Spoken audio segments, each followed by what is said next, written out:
Hello student, welcome in biology video tutorial.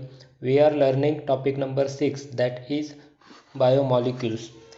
In this topic, these are the points which are included, and that points are carbohydrates, lipids, protein, nucleic acid, enzyme and concept of metabolism. Out of that, these 2 points are already completed. Today we are going to study about the proteins, the nature of protein and the classification of protein. Let's see what are the proteins. The term protein uh, was suggested by Berzelius in 1830. Protein हा जो शब्द आहे हा शब्द बिर्झेलियस याने 1830 मध्ये सांगितला होता. त्यानंतर तो ॲडॉप्ट केलेला आहे Mulder. Mulder adopted the term protein to refer to the complex organic substances found in the cell of all animal and plant. त्यानंतर मल्डर याने काय केलं तर प्लांट आणि ॲनिमल यांच्यामध्ये आढळणारे जे कॉम्प्लेक्स हायड्रोकार्बन आहेत, ऑर्गॅनिक मटेरियल आहेत, या मटेरियलला त्यांनी प्रोटीन असं नाव ॲडॉप्ट केलं. Protein are large molecules containing amino acid units ranging from 100 to 3000. Protein हा लार्ज मॉलिक्यूल आहे, मोठा मॉलिक्यूल आहे, आणि त्याच्यामध्ये जे युनिट्स असतात, आणि हे युनिट म्हणजे काय तर हे अमिनो ॲसिड असतात. हे अमिनो ॲसिड एकमेकांना जोडलेले असतात आणि त्यांची रेंज ही 100 ते 3000 एवढी असू शकते. Proteins have high molecular weight. या प्रोटीनचं मॉलिक्युलर वेटसुद्धा जास्त असतं, कारण की हे मॅक्रो मॉलिक्यूल म्हणून ओळखले जातात. In proteins amino acids are linked together by peptide bond which joins the carboxyl group of one amino acid residue to the amino group of the another residue. हे amino acids जे आहेत हे एकमेकांना जोडायचं काम ज्या बॉन्डने होतं त्याला पेप्टाइड बॉन्ड असं म्हटलं जातं. आणि ह्या पेप्टाइड बॉन्डमुळे ही जी चेन तयार होते, ह्या चेनला सुद्धा नाव पडलेलं आहे पेप्टाइड चेन. म्हणून प्रोटीनची एक डेफिनेशन बनलेली आहे. Proteins are the polypeptide chain of amino acid. म्हणजेच काय, प्रोटीन हे अमिनो ॲसिडपासून बनलेलं पॉलिपेप्टाइड चेन आहे असं त्यांना नाव पडलेलं आहे. आता ही चेन कशी तयार होते? समजा हा अमिनो ॲसिड आहे. ह्या अमिनो ॲसिडचा या बाजूला N म्हणजे नायट्रोजन असलेला अमिनो ग्रुप, आणि इथे हा कार्बोक्सिल ग्रुप म्हणजे कार्बन असलेला. हे अमिनो ॲसिड इथे जर आपण बघितलं तर हा एक अमिनो ॲसिड आहे, हा दुसरा अमिनो ॲसिड आहे, हा तिसरा आहे आणि चौथा आहे. यामध्ये जर नीट आपण बघितलं तर असं लक्षात येतं की कार्बोक्सिल ग्रुप हा अमिनो ग्रुपला ॲड होतो. इथे सुद्धा याचा कार्बोक्सिल ग्रुप अमिनो ग्रुपला ॲड होतो, याचा कार्बोक्सिल ग्रुप अमिनो ग्रुपला, आणि याचा कार्बोक्सिल ग्रुप पुढच्या अमिनो ग्रुपला अटॅच होणार. आणि हा जो अटॅचमेंट आहे याला पॉलिपेप्टाइड असं म्हटलं जातं. पॉलिपेप्टाइड चेन तयार होते आणि या चेनची नंतर फोल्डिंग्ज होतात, आणि त्या प्रोटीनचं जसं फंक्शन असेल, जसं कार्य असेल, त्यानुसार त्यांचं स्ट्रक्चर तयार केलं जातं. आता हे अमिनो ॲसिड्स किती आहेत तर 20 आहेत. These amino acids are 20. म्हणजे यांचं जे बाइंडिंग आहे, जर अमिनो ग्रुपला एखाद्या स्ट्रक्चरचं हेड असं म्हटलं तर ही टेल आहे, हा हेड आहे, ही टेल आहे, हा हेड आहे, ही टेल आहे. म्हणजे हेड ग्रुप आहे तो टेल ग्रुपला अटॅच होतो नेहमी, हेडला हेड कधीही अटॅच होत नाही. तर या पद्धतीने ह्या पॉलिपेप्टाइड चेनची अरेंजमेंट असते. The protein molecule consist of one or more polypeptide chain. Protein can content any or all the 20 naturally occurring amino acids. आणि हे जे अमिनो ॲसिड्स आहेत हे 20 प्रकारचे वेगवेगळे अमिनो ॲसिड्स आहेत, आणि 20 प्रकारचे अमिनो ॲसिड्स त्यांची वेगवेगळी सिक्वेन्स आणि त्यांची वेगवेगळी रचना यावरून तो प्रोटीनचा जो चेन आहे हा चेन ठरतो. त्याचबरोबर त्या चेनमध्ये कोणत्या प्रकारच्या फोल्डिंग्ज आहेत त्यानुसार त्यांचं फंक्शनसुद्धा ठरतं. The linear sequence of amino acid in polypeptide chain of the protein form the primary structure. ही प्रोटीनची सिक्वेन्स जर लिनियर असेल, एका सरळ रेषेत असेल, तर त्याला प्रायमरी स्ट्रक्चर असं म्हटलं जातं. Functional proteins have 3 dimensional conformation, आणि जे फंक्शनल प्रोटीन्स असतात हे त्या प्रायमरी चेनचं त्यानंतर 3 डायमेन्शनल स्ट्रक्चर तयार करून त्याचं एक फंक्शनल युनिट तयार होतो, म्हणजेच तो मॉलिक्यूल प्रोटीन मॉलिक्यूल बनतो. या पद्धतीची प्रोटीनची रचना असते. इथे काही स्ट्रक्चर्स दिलेले आहेत level: primary protein, secondary structure, tertiary structure and quaternary structure. एकदा पुन्हा आपण बघूया. प्रायमरी स्ट्रक्चर बघा, हे लिनियर असतं, सरळ रेषेत असतं. त्यानंतर सेकंडरी स्ट्रक्चर हे स्पायरल किंवा प्लेट लाईक स्ट्रक्चर असतं.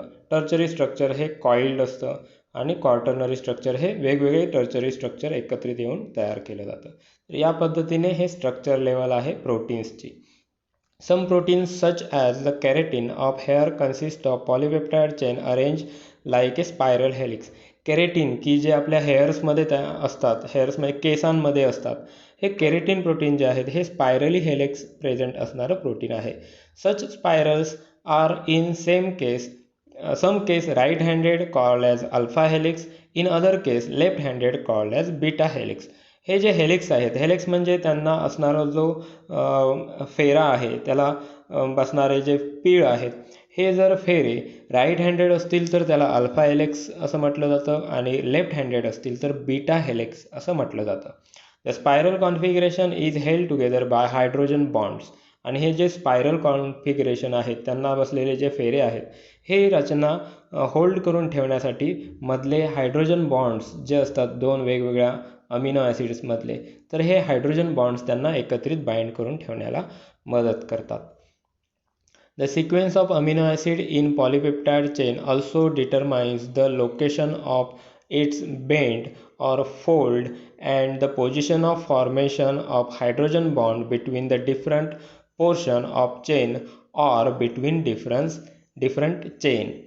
आता यामध्ये हे जे अमिनो ॲसिडच्या सिक्वेन्सपासून हा जो काही पॉलिपेप्टाइड चेन बनलेला असतो, या प्रत्येक पॉलिपेप्टाइड चेनमध्ये कोणते कोणते हायड्रोजन बॉन्ड तयार होतात, कोणत्या साईटवरती तयार होतात, त्या हायड्रोजन बॉन्डमुळे कोणते फोल्ड तयार होतात, कोणत्या टाईपचं स्ट्रक्चर तयार होतं, या सगळ्या गोष्टींवरून ह्या प्रत्येक पॉलिपेप्टाइड चेनचं म्हणजेच ह्या प्रत्येक प्रोटीन मॉलिक्यूलचं फंक्शन आणि त्यांचं स्ट्रक्चर हे अवलंबून असतं.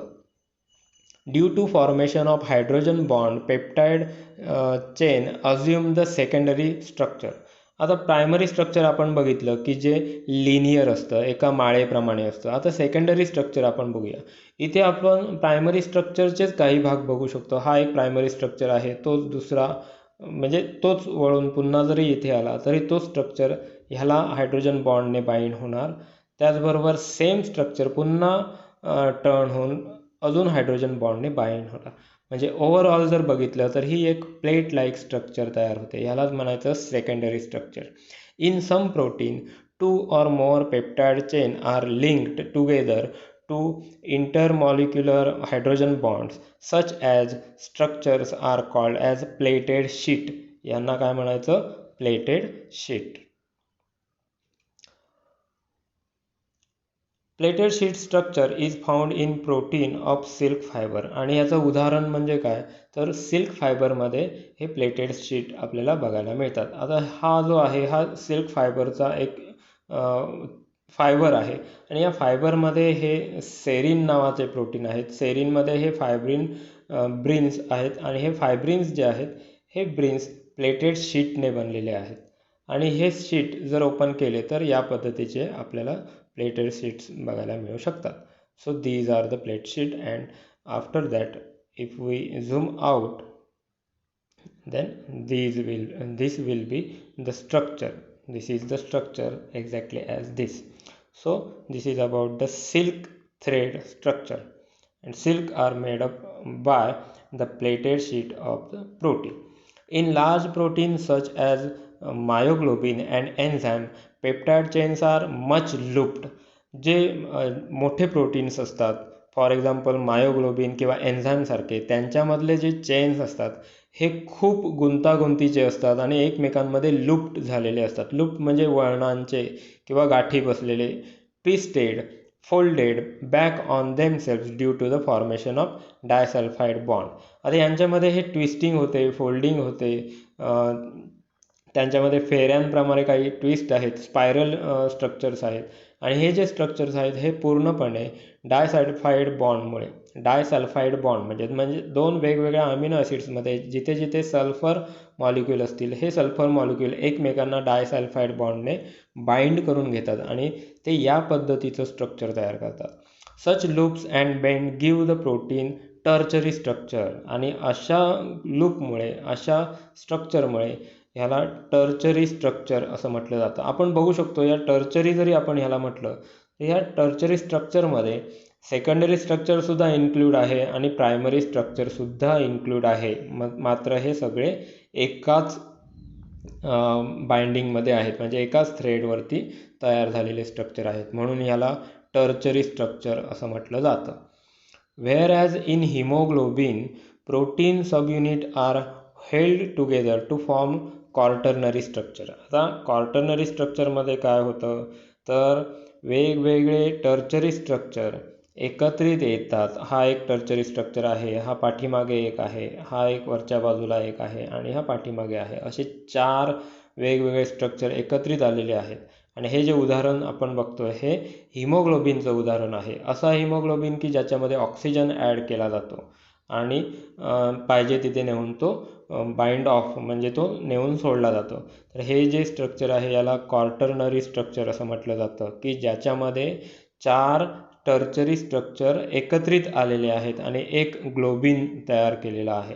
तर याला म्हणायचं quaternary structure. Proteins are extremely reactive and highly specific in behaviour. असे प्रोटीन्स हे रिॲक्टिव्ह असतात आणि त्यांचं जे फंक्शन आहे हे सुद्धा काय असतं तर हायली स्पेसिफिक असते. म्हणजे फंक्शन जे ठरलेलं आहे ते त्याच टाईपचं फंक्शन्स करणार. Proteins are amphoteric in nature. हे जे प्रोटीन्स आहेत हे इम्फोटेरिक नेचर आहेत, म्हणजे हे न्यूट्रल असतात. पूर्णपणे पॉझिटिव्हसुद्धा नाहीत आणि पूर्णपणे ॲसिडिक पण नाहीत आणि पूर्णपणे बेसिकसुद्धा नाहीत. तर the behaviour of protein is strongly influenced by pH. याचं बिहेवियर जो आहे हा pHने इन्फ्लुएन्स होतो, म्हणजे परिणाम होतो त्याच्यावरती. Like amino acid proteins are dipolar.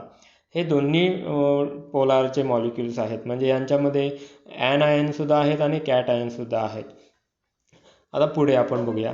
At isoelectric point that is sum of the positive charge is equal to the sum of the negative charge and the net charge is 0. म्हणजेच यांच्या प्रत्येक युनिटवरती positive charge जेवढे आहेत तेवढेच negative charge आहेत आणि overall जर आपण नेट व्हॅल्यू काढली तर ती काय असते 0 असते. जेवढे पॉझिटिव्ह आहेत तेवढेच निगेटिव्ह आहेत, म्हणून 0. The ionic group of the proteins are contributed by the acid chain of the polyvalent amino acid. आता याचं आयनिक ग्रुप जर बघितलं तर जे पॉलिव्हॅलंट अमिनो ॲसिड्स आहेत त्यांच्यावरती डिपेंडंट आहेत. म्हणजे अमिनो ॲसिड काही कॅटआयन अमिनो ॲसिड्स आहेत आणि काही अमिनो ॲसिड्स हे ॲनायनसुद्धा आहेत. तर ते सुद्धा आपण बघूया. A protein consists of more basic amino acids such as lysine, arginine exist as a cation and behave as a base at the physiological pH of 7.4. Such as proteins are called as basic protein. Histone of nucleoproteins are basic protein. जसं की मगाशी सांगितलं, generally जे proteins असतात हे neutral असतात, परंतु काही प्रोटीनमध्ये जर बेसिक अमिनो ॲसिड्स जर जास्त असतील, फॉर एक्झाम्पल लायसिन किंवा अर्जिनिनसारखे, तर मात्र नेट व्हॅल्यू त्या प्रोटीनची काय होते बेसिकमध्ये जाते, म्हणजे त्याचा pH 7.4 जातो. आणि याचं उदाहरण आहे हिस्टॉन प्रोटीन की जे न्यूक्लिओप्रोटीन म्हणून ओळखले जातात. The protein rich in acidic amino acid. तसंच आता हे बरोबर विरुद्ध अर्थाचं आहे. काही प्रोटीनमध्ये जर ॲसिडिक अमिनो ॲसिड जास्त असतील तर ते काय आहे हे आपण बघूया. The protein rich in acidic amino acid exist as an anion and behave as acidic. तर असे जे प्रोटीन्स असतात हे ॲनायन म्हणून बिहेव करतात आणि ते ॲसिडिक स्ट्रक्चर दाखवतात. Such proteins are called as acidic proteins. त्यांना ॲसिडिक प्रोटीन असं म्हटलं जातं. Most of the blood proteins are acidic protein. ब्लडमध्ये आढळणारे जे प्रोटीन्स आहेत हे साधारणतः ॲसिडिक प्रोटीन्स म्हणून आढळतात. तर हे झालं जनरल स्ट्रक्चर प्रोटीन्सचं. आता यापुढे आपण बघूया classification of protein. Classification of protein. The proteins are broadly classified into three groups that are simple protein, conjugated protein, and lastly derived protein. Let's see from the first type, and that first type is simple protein. आपण पहिला type आपण बघूया की जो simple protein म्हणून आहे. Simple proteins on hydrolysis yield only amino acid. म्हणजेच काय, सिंपल प्रोटीन हा असा असतो तर त्याचे हे युनिट जर आपण सेपरेट केले तर त्यामधून फक्त आणि फक्त अमिनो ॲसिडच मिळतील, त्याच्या व्यतिरिक्त इतर काहीही मिळणार नाही. अशा युनिटला, अशा प्रोटीनला सिंपल प्रोटीन्स असं म्हटलं जातं. दुसऱ्या भाषेत सांगायचं झालं तर सिंपल प्रोटीन हे फक्त आणि फक्त अमिनो ॲसिडपासूनच बनलेले असतात, की जे नॅचरली 20 टाईपचे अमिनो ॲसिड आहेत त्यांच्यापासूनच हे मॉलिक्यूल बनलेले असतात. These are soluble in one or more solvent. एक किंवा एकापेक्षा जास्त सॉल्वंटमध्ये हे मिक्स होऊ शकतात किंवा सोल्युबल होऊ शकतात, मिसळले जाऊ शकतात. Simple proteins may be soluble in water. Simple protein हे काही असे आहेत की जे पाण्यामध्ये सुद्धा सोल्युबल आहेत, पाण्यामध्ये सुद्धा विरघळू शकतात. Histones of nucleoprotein are soluble in water. For example, जो DNA बाइंड करून ठेवणारे जे 8 हिस्टॉन प्रोटीन्स आहेत, हा DNA आहे आणि या DNAला बाइंड करणारा हा 1 2 3 4, खाली 1 2 3 आणि पाठीमागे 1 4 असे 8 प्रोटीन्स आहेत. यांना हिस्टॉन प्रोटीन्स असं म्हटलं जातं. आणि हे हिस्टॉन प्रोटीन्ससुद्धा पाण्यामध्ये सोल्युबल आहेत, पाण्यामध्ये विरघळणारे आहेत. Albumin are also soluble in water, but they get